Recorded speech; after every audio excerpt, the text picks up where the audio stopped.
Hey everyone, it's your part-time duelist here coming at you with a branded deck profile.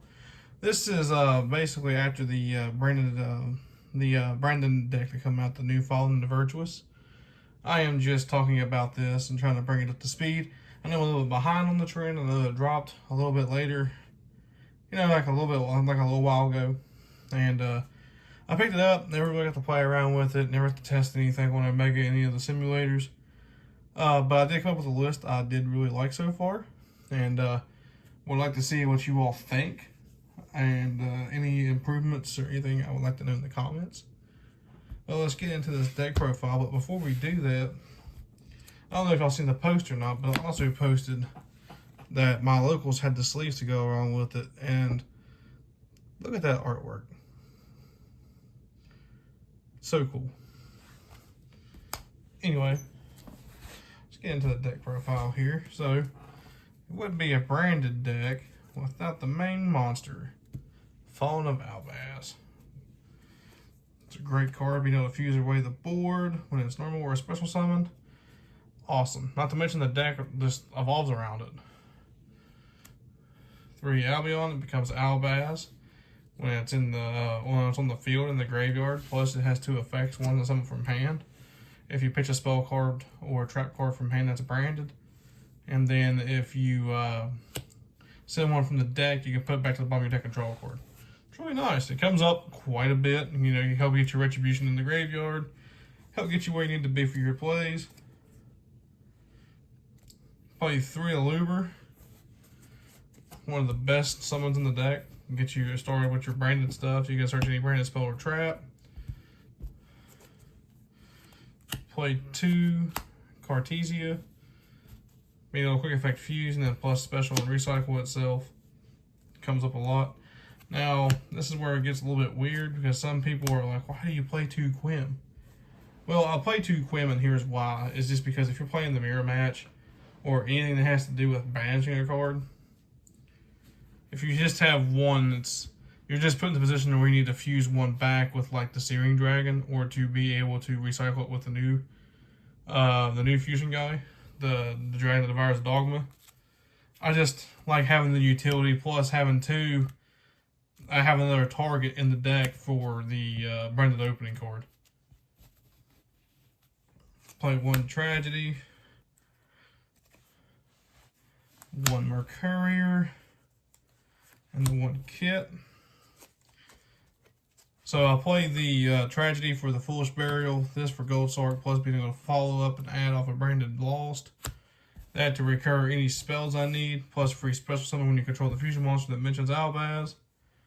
I am also on 1 Incredible Ecclesia, and the reason why is because this right here can make the second part of the Fallen of the Virtuous spell card live. And I did a lot of testing with the Dogmatic variation of the Ecclesia, and then playing Fleur de Lis in the deck, and I really like the Incredible Ecclesia better. For the Bestials, play 3 Saronir. This and High Spirits is pretty awesome in hand, not going to lie. Being able to send whatever I need from the extra deck, plus send this, then send a spell trap. It's nice. Plus, it can also be used as an interruption when going second to hit your opponent's stuff. Rebellion. And not to mention, too, you can actually use the second effect instead of the other effects of sending a spell or trap. You can also send a bestial monster. So sending the Rebellion, too, in case you wanted to send something else, because you can go, depending on what you have in hand, you can go the route of sending using the Sarnil to send Rebellion, Branded Fusion, Albaz with Incredible Ecclesia. Helps get your Ecclesia in the graveyard faster, plus making the second effect of Fallen the Virtuous live for more interruption. The 1 Magnamut to recur from to be able to add from the deck or recur from the graveyard is nice. And the only hand trap I play is 3 Wallows.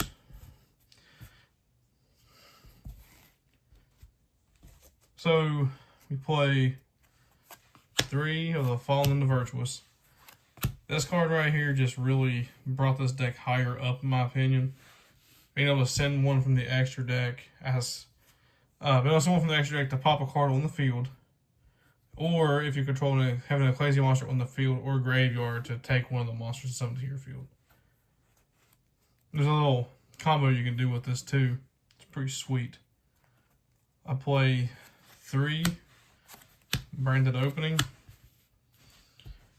Being able to not have to discard for cost is amazing. Because if you already open this in the Looper and they hit this with the Ash or whatever, it's just one less interruption you have to worry about. Plus the secondary effect comes up a lot with your fusion monsters. Play 3 branded and high spirits.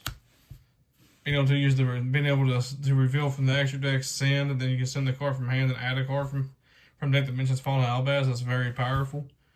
Not to mention the second effect to recycle itself, because you're always going to send the fusion monster to the graveyard.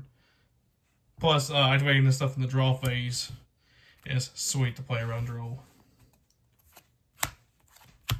Play 2 branded fusion. Play 1 branded in red. I play 1 branded lost. 1 gold sark to send them a courier. 1 foolish burial to send tragedy. Straighten those up. Play 3 deployment. Being able to get access to Cartesia or the Albaz. Mainly the Cartesia, depending on like what you're looking for, but I think the Cartesia one is like the best way to go with everything. Plus, if you go like a Luber, then you have this in hand, you're pretty well good enough going.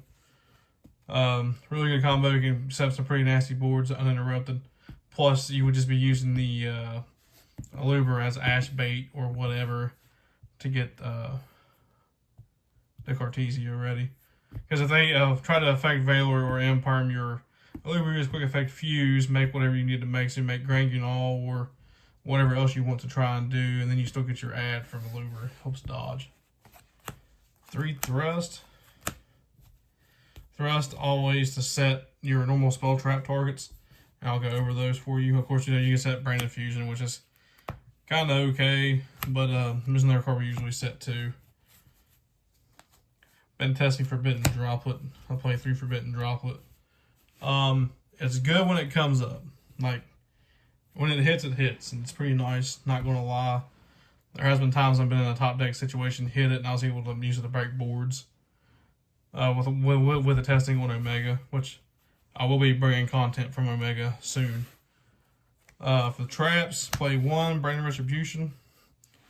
Basically being I'm gonna get shuffling back your monsters is nice. Plus secondary effect bans yourself for cost, target a Branded spell trap and graveyard add to your hand. Great. Can also be used as ash bait and then recycled again by the Dragon that Devours Dogma. Then for thrust target we can use the fusion duplication. That's it for the main deck. Let's get into the extra deck here. So the reason why we play the Incredible Ecclesia is make Lulu Walleth. So depending on like where you are in the game state, this can also be used to break boards, gain attack, permanently negate the effects of one monster. Not to mention being able to get it sent from the extra deck to add either a Quim or a Blazing Cartesia in the end phase. If all else fails, it helps you get that follow-up. Not to mention it can also add you your Ecclesia. Kind of play the pretty standard package of the 2 Albion and the 1 Searing Dragon of Lubellion. Now, I play 2 Granguinol.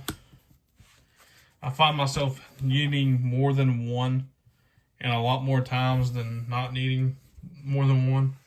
I guess if that makes sense. Like, anytime that I play tested with 1, it was subpar because I always needed the second one. Because I would have to go out of my way to either target it with the new fusion monster to reshuffle it, or try to just make Lubellion again and then lose hand advantage, and it just felt bad. But being able to have 2 and get hard make it, plus being an interruption to tag out is very great. And I'm also playing 2 different targets too, so it makes sense if I have to use one early. Play 1 Rembram. Being able to send it off Mirror Jade to banish a card, plus having interruption, targeting the Albaz and targeting this to summon, works out really well. Play 1 Sprend. Being able to get access to Kit if we need it, or the Albaz to summon the field to fuse. This helps us get Quinn. Titaniclad gets us Quinn and Albaz. Brygran will help get us Armor Carrier and Albaz. And for the new one, the Dragon that Devours Dogma, we play 1. The reason why is as soon as this card goes to the graveyard, it will also add a Dogmatica card. So being able to add the new Fallen of Virtuous card that's treated as a Dogmatica and Branded card is very powerful. But the big effect is it's a towers. So if you have the Ecclesia monsters, it gains attack. And each time this card is special summoned, it can target up to 2 cards in the graveyard and or banishment, shuffle them into the deck. So basically the ideal way is making this mid-game. You have Quinn. Every time a card leaves the extra deck, yours or your opponent's, you summon this back. As soon as it special summons, it loops your resources back. The 2 tag out targets for the Granule, I play the Despian Quertus. And then I love Proskinian right now. Being able to take problematic cards, like if they're link climbing or whatever, just quick effect banish or quick effect summon to my field and they just can't play it. So it's pretty nice. Plus the other effect for battle, being able to burn for basically the original attack or defense, whatever is higher, kind of really helps clear the game state and just really helps solidify you pushing through. Play 1 Mirror Jade. I tested this at 2. I was not a big fan of Mirror Jade at 2. I just felt like it was Wind War because once you have it in rotation, it's kind of easy to keep it in rotation. And then for the other, in my 1 flex spot that I have, I'm playing the Chaos Star Scourge Dragon. Star Source Dragon, I'm sorry, I said Scourge. Being able to help clear back row because I was only playing 1 target. When I wasn't playing the Proskinian, I was playing like the Borreload Furious Dragon. So I thought I had it laying over here, but I guess I don't. But I was playing that one, being able to target a card on the field and a card your opponent controls and destroy it. I feel like this is better. Until we get the new Albaz support, I think this will stay. And then once we get the new Synchro, I'll play it as well, just so I can have full Albaz and Ecclesia stuff just going. But anyway, that's my deck profile. If anyone has any recommendations, I'm open to them. Not really a big fan to like trying to lock people out of the game, but I understand some people do that. So like I don't really like playing the Ido. But like I'm not saying I won't play Ido, but I just don't really like to lean toward that because I like the interaction too. But with that being said though, I'm curious to see what you guys think. I'm curious to see what you guys think like what changes I should make. I've thought about cutting some cards to make room for hand traps. It just seems like the deck is very tight and it's very hard to make that room. Just right now, I know the best like card right now is Mulch Homing for Wallows right now in our deck because it hits pretty much anything, and then if it doesn't, you can just side it out.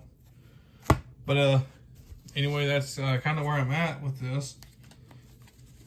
Just please, if you have any thoughts, recommendations, or comments, leave them in the comment section below.